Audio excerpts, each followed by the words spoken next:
हिमाचल चुनाव से जुड़ी बड़ी खबर सामने आ रही है। आपको बता दें कि सीएम जयराम ठाकुर कल नामांकन दाखिल करेंगे, सराज सीट से अपना पर्चा भरेंगे और एक बार फिर से नामांकन को लेकर ये बड़ी जानकारी आपको दे रहे हैं। मुख्यमंत्री जयराम ठाकुर कल अपना नामांकन दाखिल करेंगे, सराज सीट से ही अपना पर्चा उनकी तरफ से दाखिल किया जाएगा।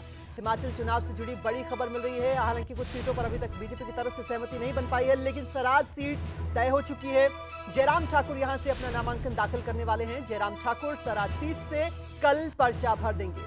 हिमाचल प्रदेश में चुनावी सरगर्मियां बेहद तेज होती हुई और इसी बीच आपको बता दें कि एक तरफ कांग्रेस की तरफ से बैठकों का दौर जारी है, उम्मीदवारों के नामों पर मंथन लगातार चल रहा है। दूसरी तरफ बीजेपी से बड़ी जानकारी, बड़ी खबर, मुख्यमंत्री जयराम ठाकुर कल नामांकन दाखिल कर देंगे, सराज सीट से अपना पर्चा भरेंगे जयराम ठाकुर। हिमाचल चुनाव से जुड़ी बड़ी खबर आपको बता रहे हैं। सीएम जयराम ठाकुर कल नामांकन भरेंगे, सराज सीट से जयराम ठाकुर पर्चा दाखिल कर देंगे। एक तरफ कांग्रेस की तरफ से ये मांग की गई है कि जो उम्मीदवारों के नामों के लिए उन्हें वक्त दिया जाए। दूसरी तरफ आपको बता दें बीजेपी की तरफ से बड़ी खबर मिल रही है। सीएम जयराम ठाकुर नामांकन दाखिल करेंगे और ज्यादा जानकारी के साथ हमारे ब्यूरो चीफ अरुण उनियाल इस वक्त हमारे साथ जुड़े हैं। अरुण, क्या अपडेट?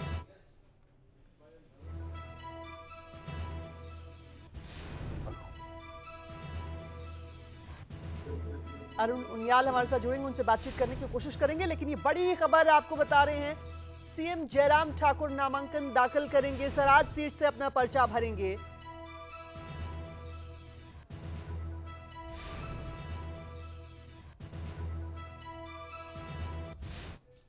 जो है वो आज शाम को हमारे पार्लियामेंट्री बोर्ड की मीटिंग है और हमारी जो चुनाव समिति की है उसकी मीटिंग 2 हो चुकी है।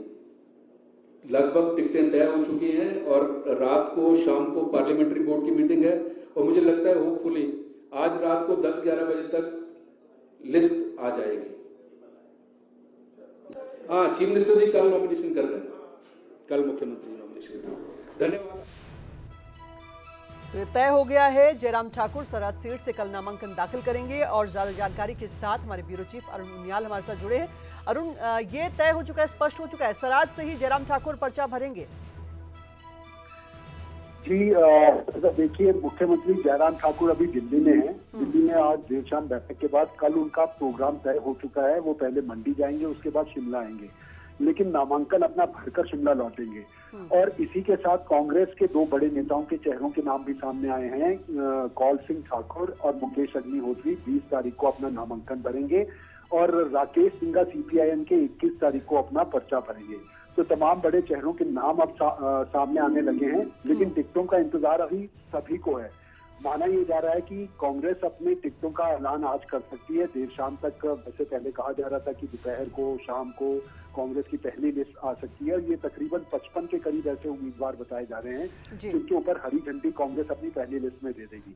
लेकिन मुख्यमंत्री कल राज में अपने गृह क्षेत्र में अपना नामांकन भरेंगे। मुकेश अग्निहोत्री, कौल सिंह ठाकुर परसों और राकेश 21 तारीख को जो है अपना नामांकन भरने जा रहे हैं। अरुण, जरा ये भी समझाएं, क्योंकि अभी सियासी हलचल कई मुद्दों को लेकर है। उम्मीदवारों की लिस्ट कब जारी की जाएगी दोनों ही पार्टियों की तरफ से, और कौन कौन से उम्मीदवार होंगे, क्या किसी की सीट बदली जाएगी? ऐसे तमाम सवालों के बीच ये स्पष्ट होना कि जयराम ठाकुर सराज से ही अपनी सीट के लिए जो नामांकन दाखिल करने हैं, इसके मायने क्या? देखिए, हम लगातार एक बात को कह रहे हैं कि दोनों बड़े राजनीतिक दल हैं, कांग्रेस और भाजपा।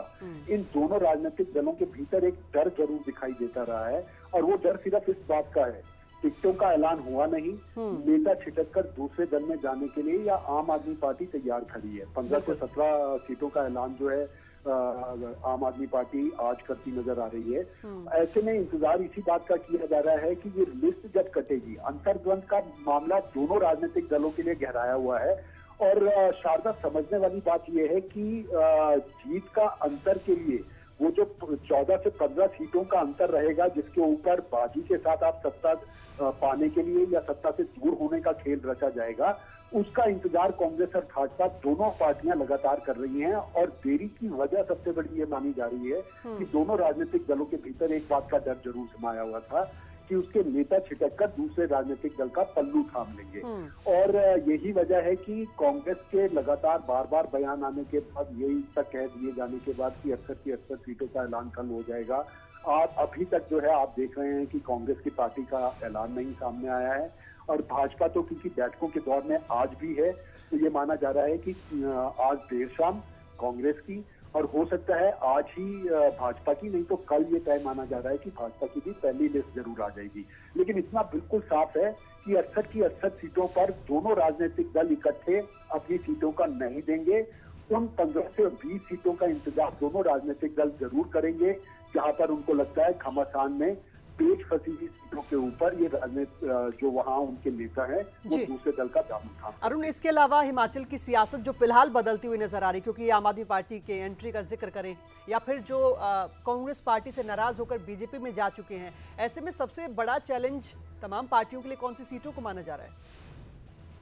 देखिए शारदा, राजधानी शिमला से लेकर अगर आप बात करें, चौपाल के अंदर का द्वंद्व कांग्रेस के भीतर का भाजपा तलाश कर रही है। भाजपा को ये जैसा चेहरा जिसको पहले उन्होंने परिवारवाद के नाम पर इंडिपेंडेंट लड़ने के लिए मजबूर किया, पार्टी से निकाल दिया, उसके बाद पार्टी के भीतर दोबारा ले लिया, क्या उनको दोबारा टिकट दिया जाता है या नहीं जाता। मंडी की कई सीटों के ऊपर कांग्रेस फंसी हुई नजर आ रही है और 3 से 4 के करीब ऐसी सीटें बताई जा रही हैं जहां वो फैसला इस वजह से नहीं ले पा रही कि आखिर भाजपा कौन उतारती है, उन चेहरों की तलाश क्या की जाती है। इसी तरह से कांगड़ा सबसे बड़ा जिला है। चंबा जिले की 1-2 सीटों के ऊपर भरमौरी, वहां पर बाप बेटा दोनों जो हैं वो टिकट के चाहवान हैं, लेकिन कांग्रेस किस नेता को आगे बढ़ाना चाहती है। तो तमाम राजधानी से लेकर अगर आप देखेंगे तो हर जिले पर दोनों राजनीतिक दलों के एक मुद्दे का इस तरह का पेच है कि ये फैसला लेने से कतरा रहे हैं। लेकिन हिमाचल प्रदेश की इस सियासत के भीतर सबसे बड़ा खेल भाजपा के लिए जो डर का है वो है पूर्व मुख्यमंत्री प्रेम कुमार धूमल का। वो चुनाव लड़ना चाहते थे, एक जिसको कहते हैं सेफ एग्जिट और एक आत्मसम्मान का एग्जिट वो चाहते थे कि चुनाव हारने के बाद वो राजनीति से अगर बाहर जाएं तो वो एक जीत के साथ बाहर जाएं। लेकिन आला कमान ने धूमल को लड़ने का मन नहीं बनाया है और ऐसे में धूमल को पीछे खींच रहे हैं और यही सबसे बड़ा यानी सीधे तौर पर अरुण ये कह दे कि जैसे जैसे दिन आगे बढ़ते जाएंगे हिमाचल की जो सियासत है उसमें और उबाल देखने को मिलेगा। अपडेट आपसे लेते रहेंगे। फिलहाल जानकारी के लिए बहुत शुक्रिया अरुण।